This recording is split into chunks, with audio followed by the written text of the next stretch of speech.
India के governor general William Bentinck के council के एक मेंबर थे जिनका नाम था लॉर्ड मैकेले, जिन्हें ब्रिटिश एजुकेशन सिस्टम इंडिया में इंप्लीमेंट करने का क्रेडिट जाता है। यानी कि आज हमारे देश में जो एजुकेशन सिस्टम है वो कहीं ना कहीं लॉर्ड मैकेले के द्वारा जो तैयार किया गया था वही चलता आ रहा है। तो आज की इस वीडियो में हम बात करेंगे उन प्रॉब्लम्स के बारे में जो स्पेशली हमें अपने इंडियन एजुकेशन सिस्टम में देखने को मिलती है। सबसे पहले हम बात करेंगे अनहेल्थी कॉम्पिटिटिव नेचर के बारे में। देखिए, अभी रिसेंटली 2020 में न्यू एजुकेशन पॉलिसी को इंप्लीमेंट किया गया था, जिसके ऊपर अभी काम जो है वो कंटिन्यूस चल ही रहा है। लेकिन अगर आप देखोगे अभी भी तो जो हमारा कॉम्पिटिटिव नेचर है ना वो काफी ज्यादा अनहेल्थी है।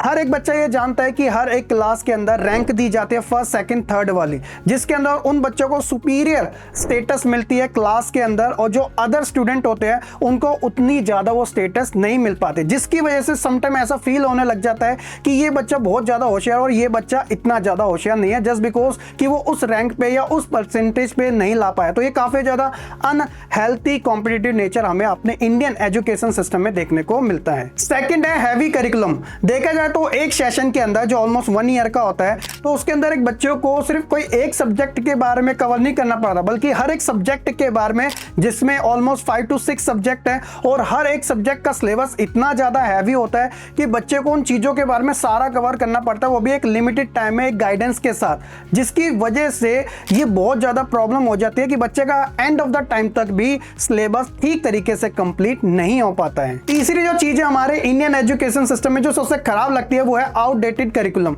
जब मैंने अपना स्कूल कवर किया था ना, उस टाइम से लेकर आज के टाइम तक, तो अभी तक करिकुलम में इतना ज्यादा चेंजेस देखने को नहीं मिला। आउटडेटेड है, नो डाउट कि हमें अपने पहले की चीजों के बारे में भी अच्छे से नॉलेज होना काफी जरूरी है, लेकिन आज का ये जो टाइम है, जिस तरीके से ग्रो होता जा रहा है, तो प्रेजेंट टाइम की जो नॉलेज है वो बच्चों को इतनी नहीं मिल पाती, जिसमें वो हिस्ट्री के बारे में ज्यादा कवर करते रहते हैं, कि जिसकी वजह से इसमें चेंजेस नहीं आ पाता और बच्चा वही रिपीट वाली चीजें करता है। और सम टाइम तो ऐसा भी होता है कि वो क्रैमिंग करना शुरू कर जाता है, यानी कि रटना शुरू कर देता है, क्योंकि वो चीजें बार बार जो रिपीट होते रहते हैं तो बच्चे का माइंड भी उसी के अकॉर्डिंग चलने लग जाता है। फोर्थ जो चीज है कि जो हमारा करिकुलम है वो इस तरीके से इतना ज्यादा डिजाइन नहीं किया गया, जिसकी वजह से स्कूल या कॉलेज को कंप्लीट करने के बाद एक स्टूडेंट्स को इंस्टेंट जॉब मिल सके या इंस्टेंट वो अपना बिजनेस अच्छे से कर सके। कुछ ऐसे सब्जेक्ट है जिसका जॉब स्कोप बिल्कुल भी नहीं देखने को मिलता है। स्पेशली अगर मैं बात करूं ऑफिशियली, तो आप देखोगे कि आफ्टर 10th कॉमर्स और साइंस में जितना स्कोप देखने को मिलता है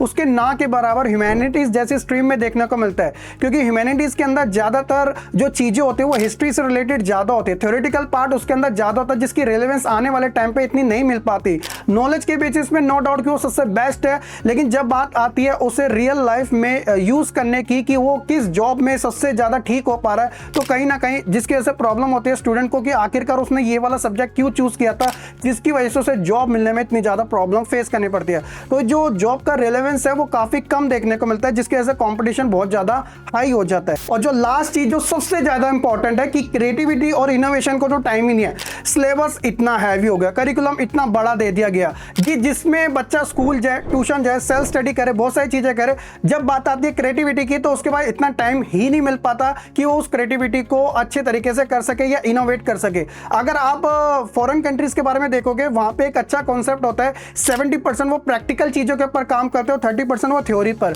लेकिन हमारे यहाँ पर ऐसा होता है कि 70% हम थ्योरी के ऊपर ज्यादा फोकस करते हैं और जो 30% है उन चीजों के ऊपर हम प्रैक्टिकली काम करते हैं। तो ये जो हमारा अनबैलेंस चीज है, जिसकी वजह से हमारे एजुकेशन सिस्टम में बहुत ज्यादा कमी देखने को मिलती है, और आगे चल के बच्चा हायर क्वालिफिकेशन लेने के बावजूद भी उसे अच्छी खासी जॉब नहीं मिल पाती उसके स्टैंडर्ड की, ना ही वो अच्छा खासा जो बिजनेस है वो कर पाता। तो ये चीजें होप सो की जो न्यू एजुकेशन पॉलिसी आई है 2020 की, उसके अंदर हमें काफी ज्यादा रिफॉर्म देखने को मिले, और आने वाले टाइम में ये जो एजुकेशन सिस्टम इतने टाइम से चलता आ रहा है उसके अंदर अच्छा खासा हमें रिफॉर्म मिल। होप सो कि आपको ये वीडियो काफी अच्छी लगी होगी, कमेंट सेक्शन में जरूर बताइएगा, और ज्यादा से ज्यादा इसे शेयर करना बिल्कुल ना भूलिएगा। मिलेंगे अपनी नेक्स्ट वीडियो में, तब तक के लिए खुश रहे, पढ़ते रहो और ऐसे ही आगे बढ़ते रहे।